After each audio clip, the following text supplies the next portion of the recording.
10.500 газди исплатиле плати од само 5 денари и К15 од 1 денар. За минатата година потврдуваат од Сојузот на синдикати на Македонија. Ова не е достојно за еден наш работник кој што придонесува оваа држава, за да може таа да функционира со своите даноци, придонеси и се друго во кое што во моментов неговото право е нарушено од многу несериозни газди, а тоа е да исплатите 10.500 газди да исплатат по 1 денар и да не исплатат она што значи по колективен договор или законска обврска, која што е многу јасна и гласна дека треба да им се исплати 40% од просечната нето плата.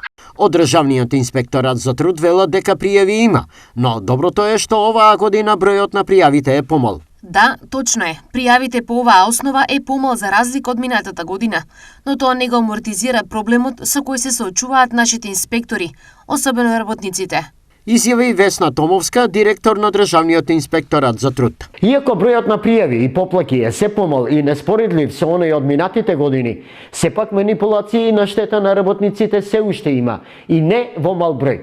Зошто ова им се случува и во време кога работници нема, а нивната цена на пазарот на трудот е се повисока? Во делот на исплатата на К15 со спогодбата од 2015 година им се овозможи на фирмите што имаат финансиски тешкотии да можат да исплатат понизок износ на регрес за годишен одмор од утврдениот. Поради тоа што не е утврден минималниот износ, се прават разни малверзации од работодавците, односно се исплаќа К15 од 1, 10 или 20 денари. Синдикалистите велат дека законот е недоречен и измени треба да се направат и тоа подитно. Ние ќе бараме да 40% остане без она доколку може, доколку има, доколку не е во финансиска состојба да може да исплати помалку.